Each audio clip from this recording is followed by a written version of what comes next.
Cary Grant. And we are here in studio tonight. And boy, so much is happening. First of all, Cary, our prayers and condolences go out to the unfortunately the victims of the air crash, the Air India air crash. Yeah, that was terrible. It Yeah, was really I mean, terrible. And the one person who survived, I can't even imagine what that must be like. he apparently, I mean, he was on. They said he was on like an emergency road near the window. Yeah, Crawled out and then made a phone call. I mean, yeah, it's. I harrowing. mean, you talk about from this moment forward, praying to God and saying thank you. It's a miracle. It Right, truly is. right. It absolutely is. Because every other 240 people, 40, I think. 241. Yeah. Yeah, everybody on board except this one guy. Yeah. And I really, I saw the images. It's really important that they figure out what caused this. One, from a personal standpoint, 8 days from now, I'm Yes. flying on exactly Yes. the same Yes. type of plane, Yes. a 787 Dreamliner. They really need to figure out quickly what caused this. Was it human error, mechanical error? Yeah, there was even some video that actually shows the plane going down. So, I mean, they have, it's with everything now, we won't have any event where somebody doesn't have a phone that's showing something. So maybe that can really help with that. I heard bird strikes, I heard engine failure, that type of thing. So maybe that'll show exactly what you're talking about. I mean, the black boxes, Yeah. should be able to be recovered. Yeah. But it's just been a bad time for air travel, period. It has. I mean, all over. Yeah, all it over. has. It has. So again, to all of those family members that lost somebody today, really, our prayers are with them, and difficult day for them. Absolutely. Well, the legislative session is now over, which is probably a good Probably thing. a good thing. One of the most dangerous things in Louisiana is when the legislature's in session. Yes, but they were required, unless it got extended. I haven't seen the news in the last hour, but I think it was 5 o'clock today. By law, they were supposed to finish their work. Yeah. And, I know in the last day or two, there's all kinds of stuff happening and bills being processed. And, it's unfortunate that's the way the system works, but it seems to be every year that happens. Well, what was interesting to me, Arnie, was that it's supposed to be a fiscal session, and it seems like they never talked about the budget, period. I mean, it just never rose to the top, never was part of, we've heard crazy drug bills, we've heard all kinds of things, but I didn't hear much talk about the actual state budget. Well, they did pass a budget, and they found some money in the last couple weeks. The Revenue Estimating Committee basically found more money at the state level, which whenever you have more money found, it's like a race to the governor's office and the head of appropriations. But they seem to have done some decent things with the money. And one of the things is they put money with the teachers. Yeah, that was great. I think it's one-time money. Yeah, but at least $2,000 increase. It's a start. It's a start. Yeah. And, we got to find, we're still, they say, I don't know, 7,000-8,000 a year behind the average, at least in the South. So we've got to find ways to bridge that gap.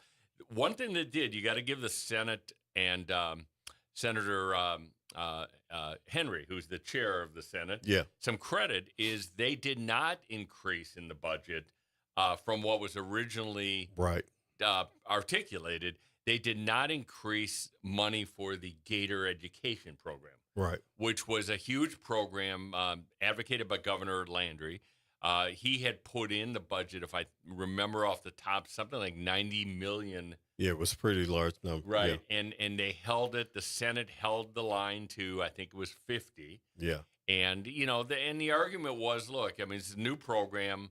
We already have a private voucher program in the state. Yes. And what we don't want to do is overcommit to this program until we kind of go down the road a little bit. Yeah. I think on that particular topic, although there were a lot of people that applied for it, I have to say, I think there's great demand out there. But that seemed to be a good compromise. Maybe there's still pluses and minuses, but to not go to the maximum right off the Right. bat. Let's see what this actually Right. does. Right. And Yeah. and one that you may remember that does have again, I'm complimenting our legislators because they showed some fiscal restraint is a few weeks ago, as we remember, we were going to um, increase sales tax Yeah. and take down income tax. Right. And to the legislature's credit, when they ran some of the numbers, when they did some things, the numbers didn't add up. Right. And they rejected that. Right. And again, it would be very easy to kind of fall in line with what the wishes of the governor was. And the legislature kind of held back on that. Yeah, and obviously from the Revenue Estimating Conference, not finding, but identifying increases to revenue streams, the idea of cutting back those revenue streams when they're growing doesn't make much sense either. So it probably was a good compromise to rethink that position, because that would hurt a lot of people to do that. And I just want to throw one other fiscal issue out there, because I had a great conversation with a hospital executive today who really educated me, on what's going on in D.C. on the issue of Medicaid. You and I have talked about it. Yes. There's an effort to cut, I think it's $880 million, right? Largely through work requirements. But the end effect is it'll take people off of Medicaid and therefore save money. And what was explained to me is the potentially devastating effect that will have both on Washington money and on Baton Rouge money to hospitals. Because when a person is taken, and this is common sense, when a person is not on Medicaid, it means they don't have insurance. Right. And if you don't have insurance and you have a health issue, where are you going to go? Right. To the emergency room. Right. All right. What is the highest cost factor for a hospital? It's the emergency room. Yeah. And, it could have devastating financial impact on hospitals in our area, and even maybe more so hospitals in more rural areas that don't have the budgets, and that if they don't get reimbursement the way they have for Medicaid patients, I mean, this could, number one, this will deprive people of actually getting good health care. Yes. But fiscally, it could put some hospitals out of business. And the Congressional Budget Office came out with some information today about who gets hurt and who benefits. Of course, we know the top 1% benefits greatly from the big, beautiful bill. But inside that bill and inside their information, they made it clear that the people on the lower rungs of the ladder not only will suffer from the issues of the bill, but the very thing you're talking about was a big part of what they're losing in their income. What it was saying was, if you take these benefits away from people, then they have to pay for those benefits, if they could, out of what's left of their income. And it was a minimum of, it would cost them $1,400 a year out of what they have now to use for other things, just to kind of maintain, if they could. And the question being, if you couldn't, it's like you said, then it becomes a burden to the hospital system, to everybody else. But, you just can't have people falling out in the street. But that's what it could do. Go on. You and I had that conversation a couple of weeks back. I'm disabled, as you know, and I'm worried about, what's going to happen to us, because Medicaid is my lifeline. Yeah.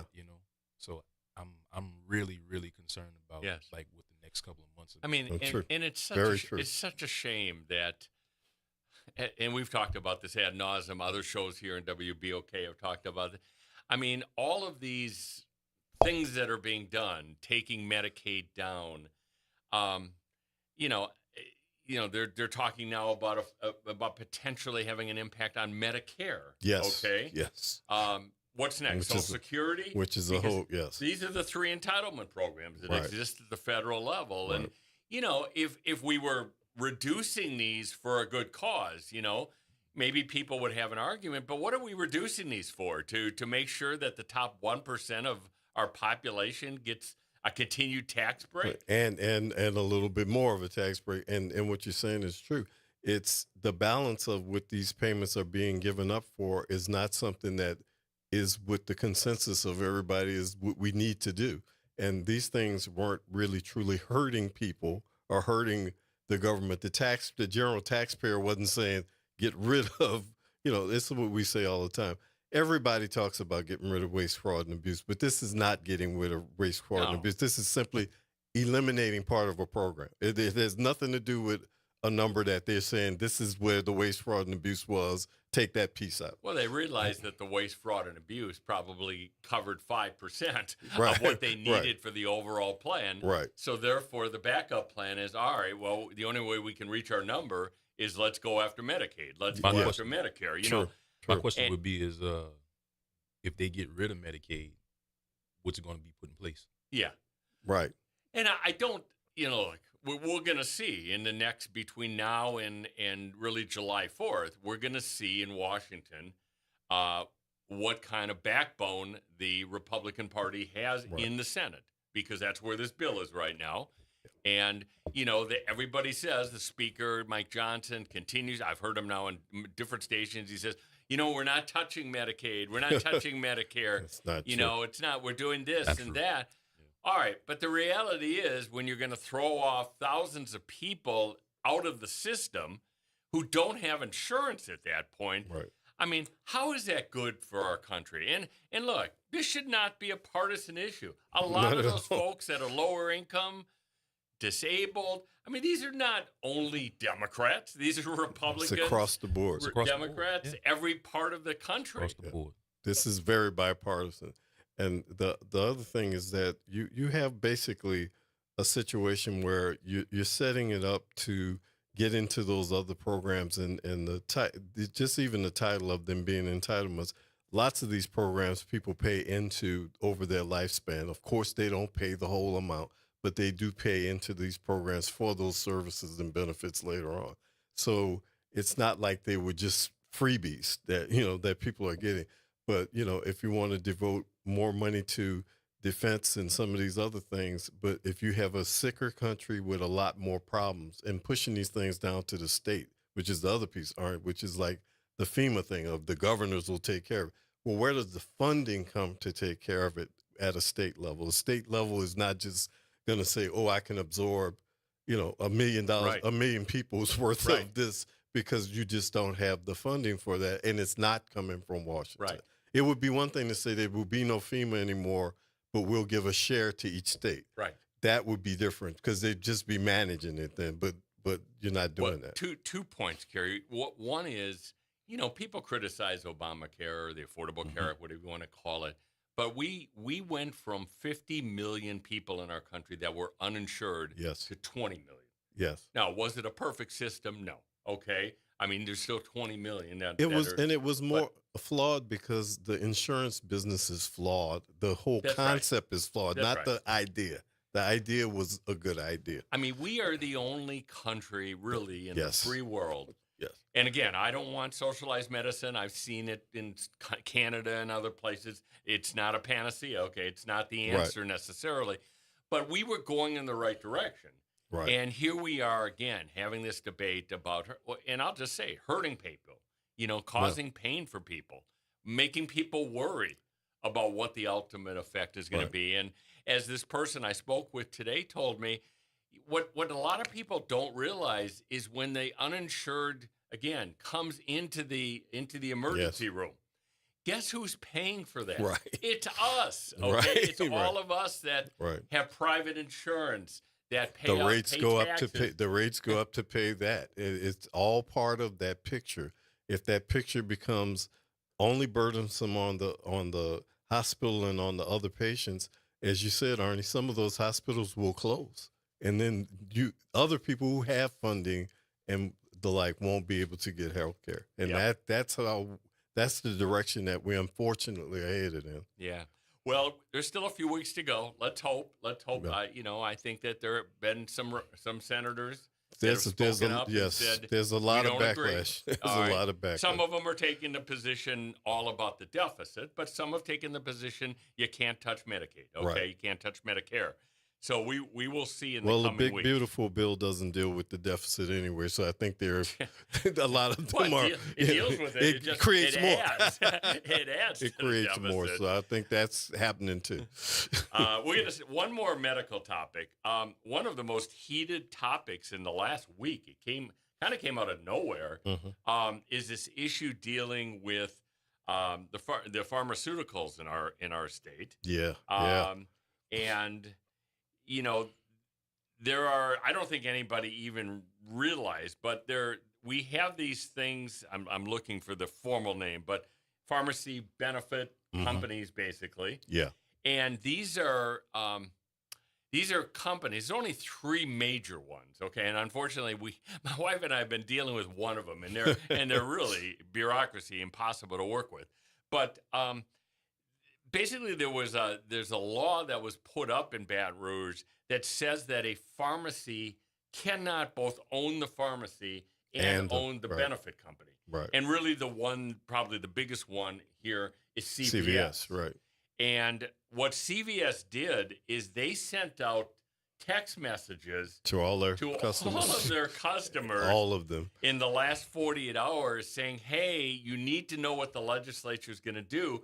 We are going to have to close all of our 119 Louisiana stores, which is 1 million patients across the state, if this bill passes. Right. And you talk about something that peed off the lawmakers. They didn't know about this, and then all of their phones started to get crazy. And they want CVS, but I think CVS is taking the right approach. Go right to the people and let the people go to their legislators. Yes. So it's a very interesting issue, and one of the arguments is that these benefit companies really increase the cost. Because it's kind of a monopoly in many ways. Sure. And very interestingly, Cary, you may not know this, but in the kind of the last 2 hours, Donald Trump Jr., I don't know how he's involved in this. Oh, my Lord. He actually came out publicly supporting Governor Landrieu against these benefit companies and in support of the bill in front of the legislature. So I haven't been able to check the outcome yet, but what an interesting issue, kind of last minute in the session. Like you said, came out of nowhere. Obviously, it's been percolating for a while up there, but just went from 0 to 1,000 overnight. Yeah. Really did. And you had apparently, you talk about lobbyists. I mean, obviously CVS and some of these, these corporate pharmacies, huge companies. Yeah, they've got their own lobbying teams, and the people on the other side are the independent pharmacists. Yeah. Which which are somewhat of a dying breed. I mean, if you think about the pharmacy business, you don't find many independent pharmacists anymore. You don't find many independent drugstores or anything at this point. So really, really interesting. And Governor Landry took a pretty significant, strong position in support of the independent pharmacies. And we'll check what happened here. It sounds like the movement was in favor of the governor, in favor of these restrictions. We'll see. We'll see what happens.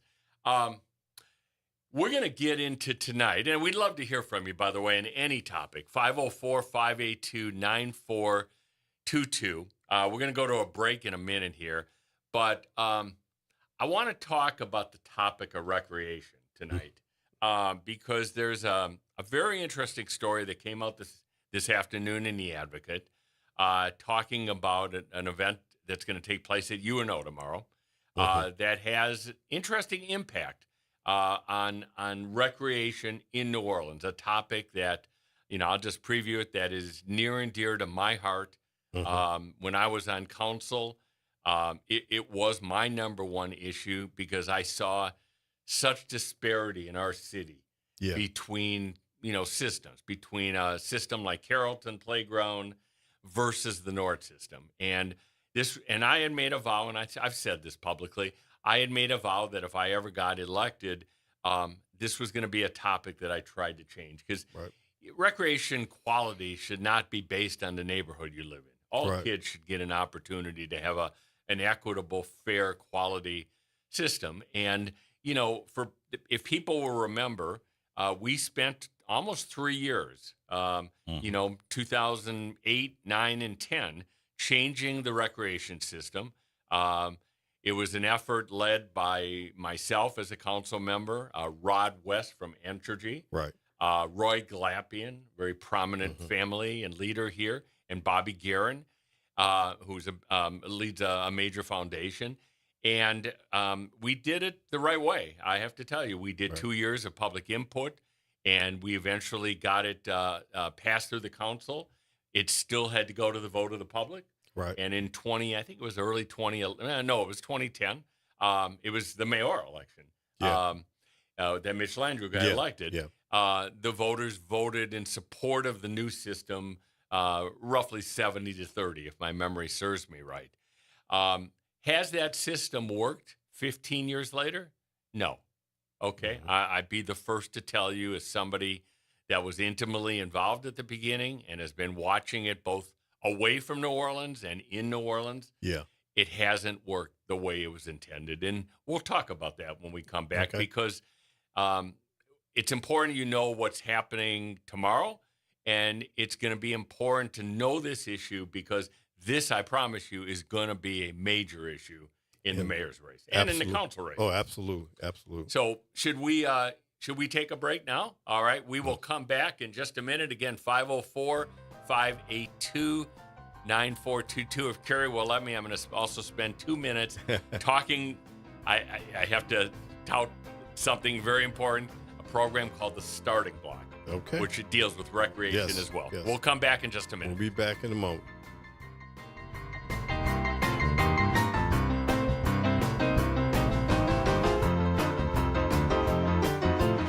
Get in on the conversation at 504-582-9422.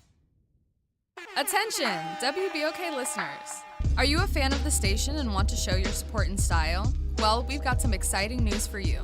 Introducing the official WBOK merchandise, the perfect way to wear your love for the station. Whether you're a longtime listener or a new fan, we've got something for everyone. Head to WBOK1230.com now and grab your WBOK gear before it's gone. When you buy WBOK merch, you're not just getting quality items, you're supporting the station you love. Trying to grow your business or increase traffic to your location? We can help. WBOK 1230 AM has a number of solutions that will meet your individual needs. Give one of our consultants a call today at 504-582-9420 or email us at info@WBOK1230.com. And remember, an investment with WBOK is an investment in our community. Call today. New Orleans, are you ready? A fresh voice in the city is here, bringing you the beats, the culture, and the stories that matter. From local music and food to real talk on what's happening in the streets, we've got you covered. Stay tapped in. Follow us on all platforms at WBOK 1230 for the latest updates and exclusive content. Your city, your culture, your news. Don't just hear about it, be about it. Follow us at WBOK 1230 now. I'm Grant Sasheret. And I'm Ro Brown. Please join us for the Sports Report, Wednesdays and Fridays at 8 p.m. on WBOK. The Sports Report. WBOK 1230 AM. WBOK. Online at WBOK1230.com. The Arnie and Cary Show with Arnie Philco and Cary Grant. All right, we are back. We're back. You know, before we get into recreation, how about those Indiana Pacers last night? That's your team. Yes, sirs. Goodness. Yes, it is. I'm very proud of them. I just wish that the second game they had gone a little bit more in the paint, as I always say, because they're a tough team. They're put up. That was a heavyweight bout last night. And you could see Oklahoma City's guys were sucking air at the end. It was a fight to the finish. And this one day, literally this one day turnaround is really going to be a problem, I think, for OKC, because it's one day. It's not like the usual 2-day break between games.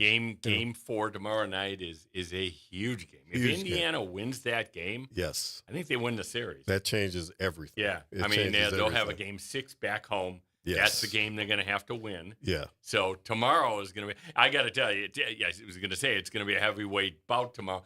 It already is. These guys in the finals, it's more of a football game. When a guy goes in for a layup, right. my getting tackled. Goodness, they tackle him, and I mean Yeah, there's a little contact going on, Arnie. There's definitely some people laying on their backs after they go, and there's a lot of people saying, I'm not going in the lake because of that. But you know who Kendrick Perkins is? You've seen him God, on it? yes, absolutely. I mean, the guy looks like he's a defensive tackle for the Saints. Right. Every time I see somebody goes to the lane and I think of that guy. Could you imagine Kendrick Perkins taking somebody out? Yes.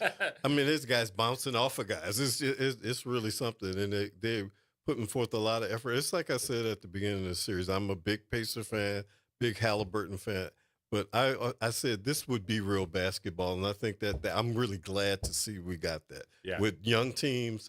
And if this is the way the rest of the young teams, including our team, start playing, it'll be exciting to go to basketball games. Well, the Pacers went literally from one of the most hated teams, I have to tell you, in the playoffs to the darlings. Because everybody wants to see the upset. Yes, absolutely. And they could do it. Halliburton is amazing. He is a special player, as we said. Very good. And he has ice water in his veins. That last second shot thing, you don't do that 5 times being, just luck. It's not just luck. And he's got kind of a set shot, You don't see anybody in basketball have that like shot the old anymore. time, just weird arm angle, everything. No, it's been great. It's been very entertaining. It'll be fun. It'll be fun tomorrow night. Can't wait to Game 4. Yep. Well, I want to talk a little bit about recreation. First of all, I do want to just let people know about a program that is now going into the 5th year called The Starting Block. And you're going to hear much more over the summer about this because we're going to cut an ad next week that'll run in WBOK through the summer. But The Starting Block is a program that is a partnership of the Chase family, the Leah Chase family, and my family, and a third family called the Mintz family. And what it does is we bring 50 to 60 high school students together for an 18-month program, and they learn about the ins and outs of the sports industry.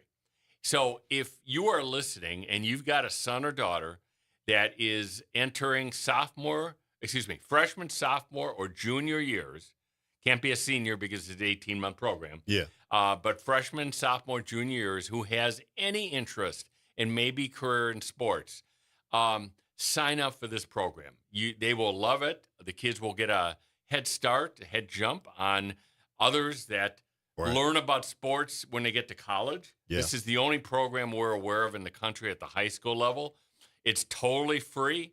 It's only classes are once every 2 months for 90 minutes, so it's not onerous. But they will learn a lot. They will take field trips. They will have some hands-on experience. So you go to the www.thestartingblocknola.com, www.thestartingblocknola.com. You can register there. The website is being reconstructed over the next week to 10 days, so you may want to wait for a week. But after that, go ahead and sign up. There's an application. We do evaluation of each of the applicants, and we'd love to have you. And I think we just held graduation at Dookie Chase a couple weeks ago, and it was so beautiful to watch 50 kids, like a high school graduation, coming across the stage and getting a certificate. So more on that to come. You'll hear about it, I'm sure, all summer on this station. What I want to talk about is recreation. I started to talk about the effort 15 so years ago. We created a new system back in 2011. NORD became NORD Commission. The NORD Commission was comprised of, I think it's around 15 people, government people that are delegated by the mayor, the city council, the school board, representatives of each district, and then some at-large members. And then a separate entity called the NORD Foundation, whose job it was to raise money in the private sector. Started out great. Started out really well did. for the first couple of years. The commission was going in the right direction. The foundation was raising almost $2 million a year.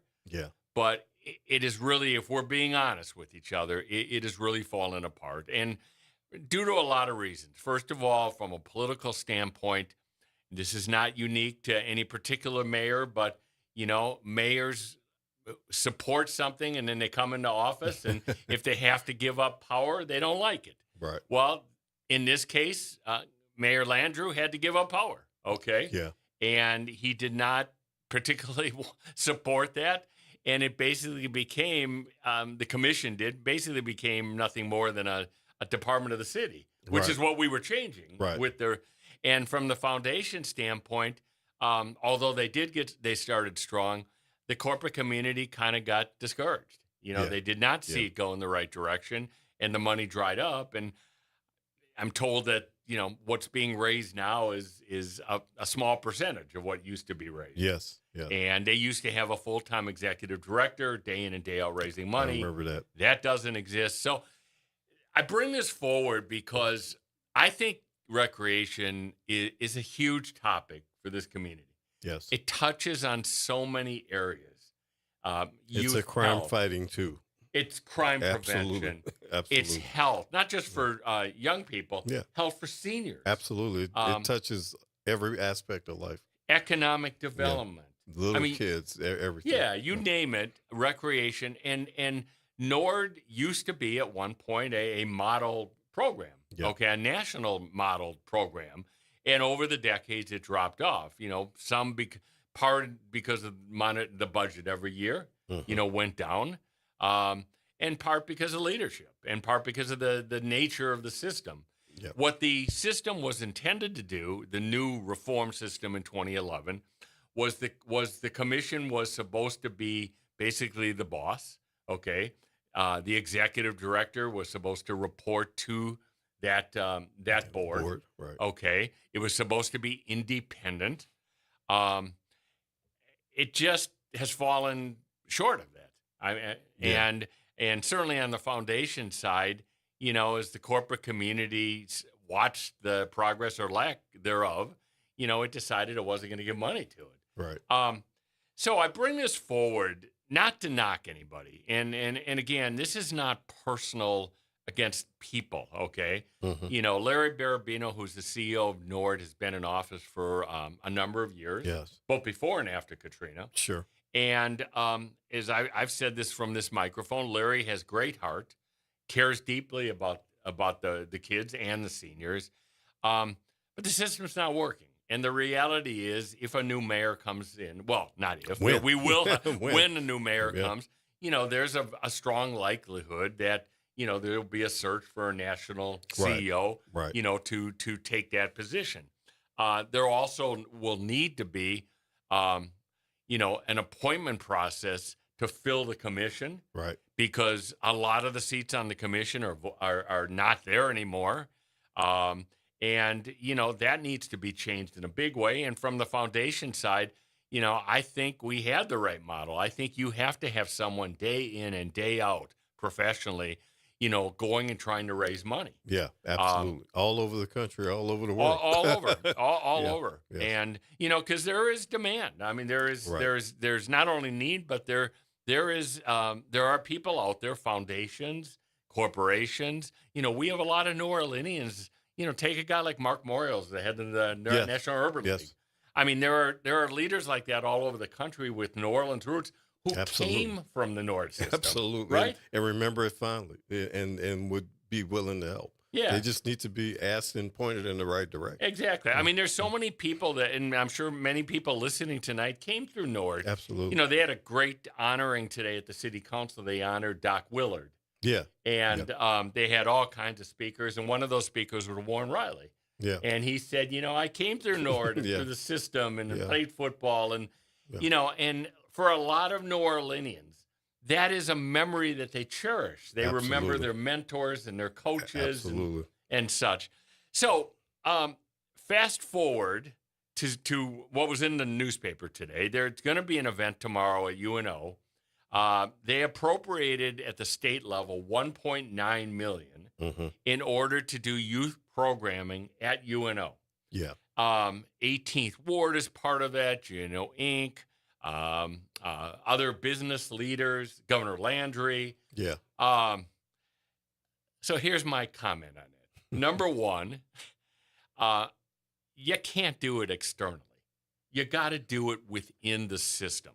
First of all, the New Orleans lawmakers in Baton Rouge and the city council members today all came out in the media and said, we didn't know anything about this. We don't know anything about this.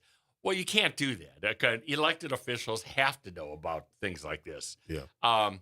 Number two is, and we went through this, very honestly, Cary, we went through this with the Nord reform. We had people accusing us of privatizing the system. Right. It was only going to serve the white community. I mean, you name it, we heard it. It was everything. And I got to tell you, myself and some of the other leaders, we went every night to playgrounds, talked to parents, talked to the coaches, and said, don't get confused with that and misinformation. It's not true. We're trying to change it from within and make this a better system. You don't have to blow up the whole system. All right? Right. So here's what I would say.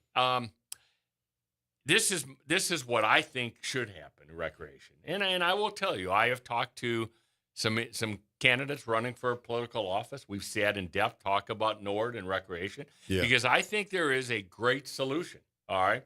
Number one, the governance model is okay. There's no reason to take down the commission or the foundation. We don't have to go to the voters again. What we need to do is make sure that the commission leaders, the lay leaders that are appointed, are really talented, committed to this project. It's a full-time project. Even they may be volunteer leaders, but to do it right, it's full-time. It'll be a full-time job. The commission has to have transparency.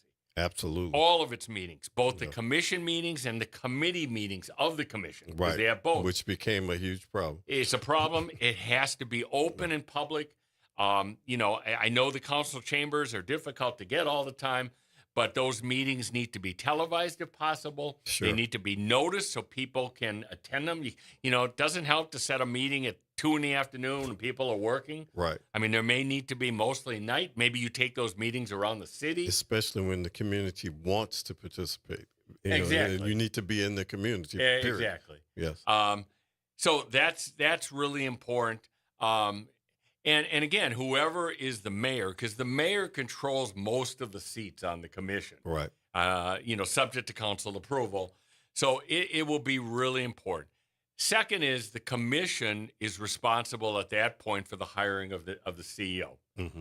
And, I think we need to do, and again, this is not a slam against the current CEO. I'm just projecting out, like in most positions, you have transition and changeover. Yes, absolutely. And I would think this would be a seat that probably would change. You need to do a full comprehensive search. Right. People in New Orleans hate the word national on searches. You hear that over and over.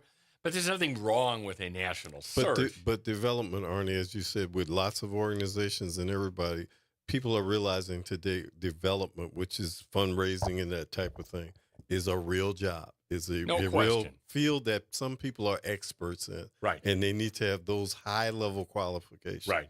That's part of the deal. And you need to ensure that candidates that might come from this community, and there will be good ones, are given a fair chance. Right. It should be a level playing field.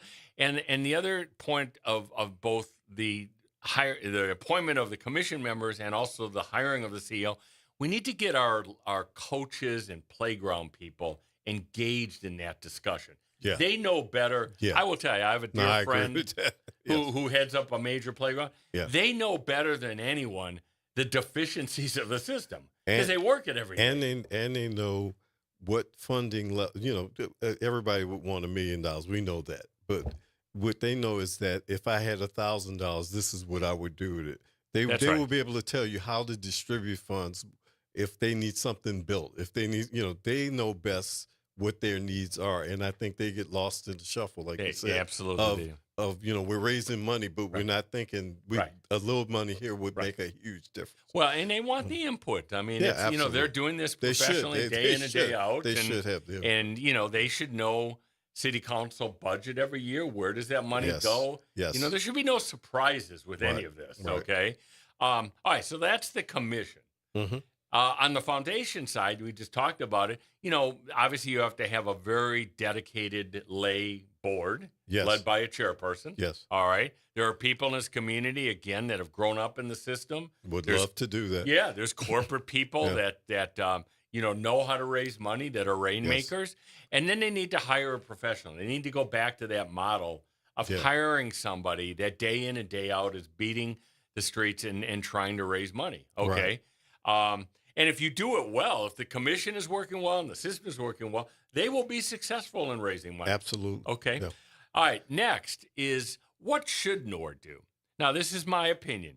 And I think, and we've seen this since Katrina especially, we have so many talented nonprofit groups in New Orleans that know how to do sports and culture, that NORD does not have to, through its own staff, be the program and leaders of football or ballet or baseball. You can assign those out, and again, in a public way, a fair way. Sure. You can bid those out to nonprofits and let them run the programming for a fee, with the condition, this is not a private program. This is not a Carrollton program. Sure. This is a program like NORD is now, that's open to everybody and economical for everybody. I mean, what you're saying is very true, Arnie, because you have lots of groups here who do all kinds of things, art, dance, all kinds of things, and even yoga, which, older people like us could benefit from going to that. So there's all those types of groups. And if those groups were involved in the process and part of the process, these programs would just blossom.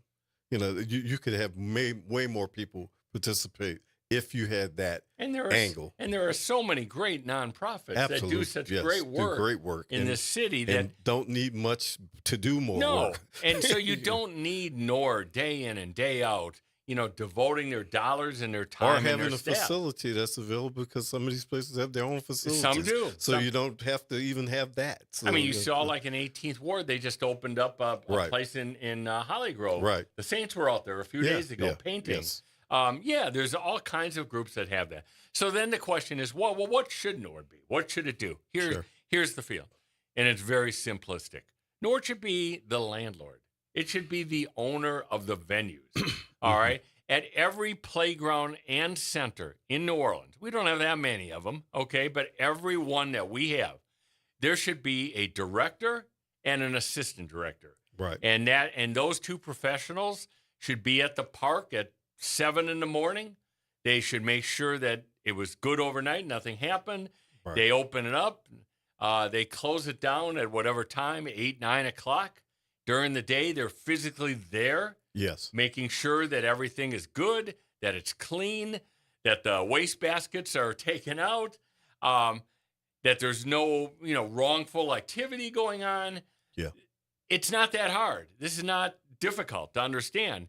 And if you did that, if you did both those, you would have great programming for juniors, seniors, led by quality organizations, and NORD would dedicate itself to the taking care of the venues and making sure the grass is cut and it's clean. And, again, that would be such a refreshing change in New Orleans. And our centers as venues are also, used as shelters during storms and different events and things like that. So there's other angles and other funding streams that can be driven into those centers to help to maintain them as well. If you made this synergy that we're talking about with all these different things pouring into this system, then all of a sudden you have a system that really has blossomed. That's the challenge for a new administration and a new council to look at. How can you make this be something that's fabulous, not just good, but fabulous? And it could be. It absolutely can be. Absolutely could be. Look, there are people that want to give money to this, and they will give. If you do what I just articulated, Cary, and it's a quality program, I am sure that the support will come. And I'll say this, because we've had a lot of issues about travel and, going to places. And like you said, and we have lots of, I call them expats all over the world, that are in jobs all over the place that could help to raise funds for this, who grew up in these systems and love New Orleans. but also the people, when people leave here and go on trips to France and places like that, part of your portfolio should be everywhere I go, I have to bring some money back for this. Oh. I think that people around the world would feel very comfortable with saying, I'll give some money to this. I really don't think you would have much of a problem, especially if you showed I have these benefits going on for the whole city. Yeah. I think that people would say yes. Well, you just articulated something that's so easy, but we don't do it right now. Right. Whoever the mayor is, nobody really disagrees that a mayor of a major city should travel. Right. Okay. But when you travel, have the book with you yes. that says, I have 20 different projects. Commit to something. President X, President X, you like recreation? Here's a project for you. Right. So we'll come back. We're going to finish this discussion in just a minute. Again, 504-582-9422. We'll be back in just a couple minutes.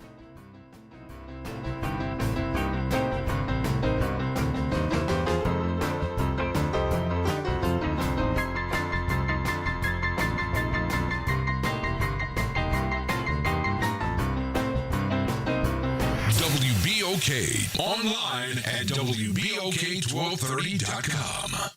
Hey everybody, it's Graylin Bryant Banks. And Kimber White Dupree. From the front porch, y'all. You know how we do. Every Monday is Moving Monday. And Tuesday is Trivia Tuesday. And y'all know we have nothing but bad cheering coming through here on Wednesday. But stick with us. On Thursday, we travel. That's right. And Friday's Free Your Mind Friday, so get your brass up. Something on your mind? Want to get it off your chest? Holla at your people. WBOK 1230 AM, the station you listen to all day long. Norman Robinson is back. Can you hear me now? And he's taking no prisoners. Can you hear me now? Each weekday, Norman Robinson brings you commentary with Off the Top. The incident was shocking, disturbing, disgusting, disappointing, and sad. Each weekday, Off the Top with Norman Robinson is heard exclusively right here.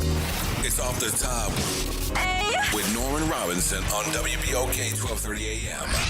Hey, this is Steve Poston. Be sure to listen to WBOK 1230 AM every Saturday morning at 10 a.m. and Sunday evening at 5 p.m., bringing you the best Southern Soul barroom music with the Southern Soul Weekend Party Mix, hosted by me, of course. I'll be playing your favorite Southern Soul music by artists from all over the South, right here on WBOK 1230 AM or online at WBOK1230.com. The station you listen to longer. Listen to longer. Listen to longer. Hello, friend. Tavis Smiley here with a special announcement. You can catch my show at a new time. Weekdays from 1 p.m. to 4 p.m. Same great topics, same great guests, same great conversations, just a little earlier in the day. It's Tavis Smiley, weekdays 1 to 4 p.m. only on WBOK 1230 AM. What New Orleans is talking about. Hey, Pontchartrain Park. Thanks for listening to WBOK. The Arnie and Cary Show, with Arnie Philco and Cary Grant. All right. We're back. 6:46. We got about 10 minutes to go, and we're kind of finishing this discussion on recreation. And we, Cary and I were saying before we went to break that, there's money out there. Obviously we have to have a budget within the city. Right. And that budget needs to increase, okay, to have a good recreation. It needs to be a priority. But you and I were just talking in the break. Look what happened after Katrina. Yes. The country of Qatar gave $100 million right. to New Orleans and this region. Right. Okay. We broadcast on Xavier's campus here. Yeah. I mean, they donated a great amount of money. Right. Great amount. So it's not about traveling. I mean, just if and we don't want the next mayor to be gun shy either, okay? Right. Which I'm sure he or she may be at the beginning. I mean, please travel, but when you travel, have a business purpose to it. Yes. And that can be really tracked and have, benchmarks attached to it. Right.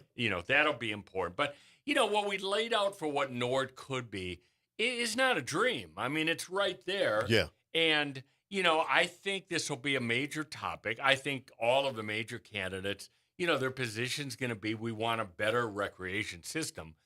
But how we get there is going to be real important. And, I'm a strong believer. I like reform, but reform has to be smart. You can't change the universe here overnight. And we have a good governance system, Right. We need to play within that system, reform it within that system, keep transparency, bring people aboard as part of it so they feel invested in it.